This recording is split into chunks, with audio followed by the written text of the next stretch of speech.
भैरवपुर नाम का एक छोटा सा गांव था। गांव शांत था, लेकिन उसकी एक कहानी थी। गांव के बाहर एक पुरानी टूटी हुई हवेली खड़ी थी। लोग उसे काली हवेली कहते थे।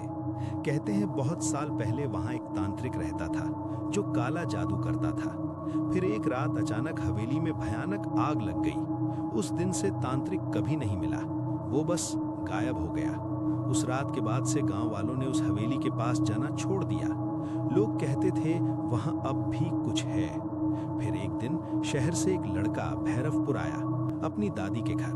उसका नाम था अर्जुन। वो बहुत क्यूरियस लड़का था। उसे रहस्यमयी जगहों का सच जानने का बहुत शौक था। एक रात खाना खाते वक्त अर्जुन ने अपनी दादी से पूछा, गांव के बाहर जो पुरानी हवेली है, लोग उससे इतना डरते क्यों हैं? ये सुनते ही दादी का चेहरा एकदम सीरियस हो गया। उन्होंने धीरे से कहा, बेटा, उस हवेली में कभी मत जाना। वहां एक काली किताब है जिसमें बहुत खतरनाक जादू लिखा है। अर्जुन हंस पड़ा। उसे ये सब बस एक पुरानी कहानी जैसी लगी। उसने मुस्कुराते हुए कहा, आज के जमाने में काला जादू थोड़ी होता है। लेकिन उस रात अर्जुन के मन में एक अजीब सी क्यूरियोसिटी जग चुकी थी।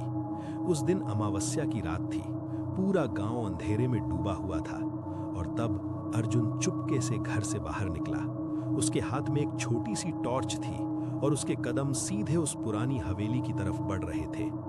जैसे ही अर्जुन हवेली के पास पहुंचा, हवा अचानक ठंडी हो गई। हवेली का पुराना दरवाजा आधा खुला था और हवा के साथ क्रीक की डरावनी आवाज कर रहा था।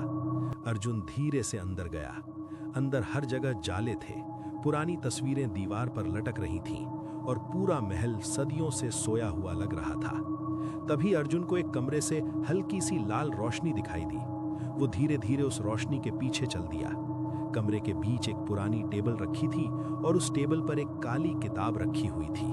उस किताब पर अजीब अजीब सिंबल्स बने थे। जैसे ही अर्जुन ने उस किताब को छुआ, अचानक हवा तेज चलने लगी और कमरे का दरवाजा जोर से बंद हो गया। किताब अपने आप खुल गई। उसके अंदर एक लाइन लिखी थी, जो भी इस किताब को खोलेगा उसे एक आत्मा को जगाना होगा। अर्जुन घबरा गया और तभी कमरे में एक ठंडी आवाज गूंजी, तुमने मुझे जगाया है। अर्जुन ने धीरे से पीछे मुड़कर देखा। अंधेरे में एक काली परछाई खड़ी थी। उसकी आंखें लाल चमक रही थीं। उसने धीरे से कहा, मैं इस किताब का रक्षक हूं और अब तुम इस हवेली से कभी बाहर नहीं जा पाओगे।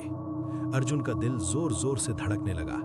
उसने जल्दी से किताब बंद करने की कोशिश की, लेकिन किताब बंद ही नहीं हो रही थी। आत्मा धीरे धीरे उसकी तरफ बढ़ने लगी। तभी अर्जुन को दादी की बात याद आई। दादी ने एक बार कहा था, हर काले जादू का तोड़ रोशनी और हिम्मत होता है। अर्जुन ने अपनी पॉकेट से एक छोटा सा हनुमान जी का लॉकेट निकाला जो दादी ने उसे दिया था। जैसे ही उसने लॉकेट को आत्मा के सामने उठाया, पूरा कमरा एक तेज रोशनी से भर गया। आत्मा जोर से चीखी, ये पवित्र शक्ति! और अगले ही पल वो आत्मा धुएं की तरह गायब हो गई। काली किताब जलने लगी और कुछ ही सेकंड्स में राख बन गई। कमरे का दरवाजा अपने आप खुल गया। अर्जुन बिना पीछे देखे हवेली से भाग गया। अगली सुबह अर्जुन ने अपनी दादी को सब सच बता दिया। दादी बस हल्का सा मुस्कुराकर बोली, बेटा, कुछ चीजें मजाक नहीं होती, कुछ राज छुपाए ही अच्छे होते हैं। उस दिन के बाद भैरवपुर में कभी कोई अजीब घटना नहीं हुई, लेकिन गांव के बुजुर्ग आज भी कहते हैं, अगर तुम अमावस की रात पुरानी हवेली के पास जाओ तो कभी कभी हवा में एक हल्की सी आवाज सुनाई देती है, काली किताब वापस लाओ।